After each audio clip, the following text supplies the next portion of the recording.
Income sebuah keluarga adalah cermin income sebuah negara. Apakah benar begitu? Oke, kita urai perlahan.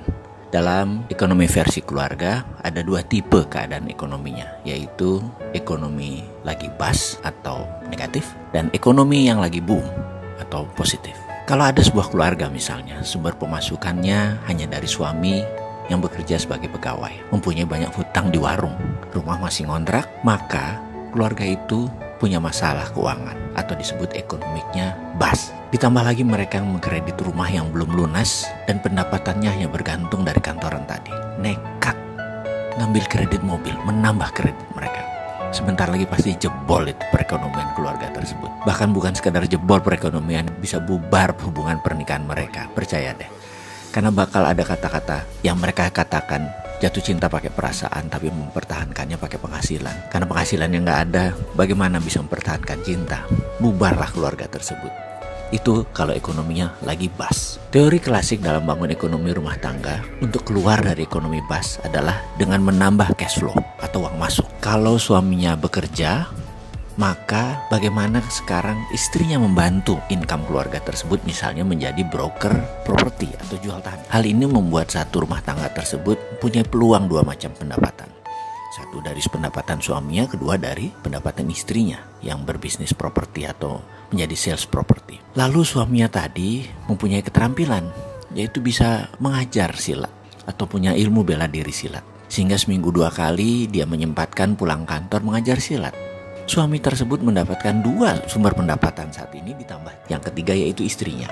Kemudian dana tersebut dikumpulkan, dibelikan sebidang tanah untuk beternak ayam petelur misalnya, di mana anak-anak mereka bisa membantu setiap hari merawat dan beternak. 2 income suami, 1 income istri, ditambah lagi usaha ayam petelur. Dan aset tanah membuat kandang ayam tersebut nilainya naik terus, di luar pendapatan dari bisnis telur ayam tersebut. Inilah yang disebut rumah tangga dengan 5 macam pendapatan atau multiple streaming of income. Kalau ditambah rumah yang ditinggalkan tadi ada kamar yang lebih, dan kamar tersebut dibuat penginapan, dipasarkan melalui Airbnb, maka keluarga ini benar-benar memanfaatkan setiap jengkal lahannya, setiap senti kepemilikan asetnya dijadikan sumber pendapatan. Mereka menjadi pemilik kemakmuran. Ketika rezeki mereka bertambah, mereka beli lahan lagi untuk bangun kos-kosan.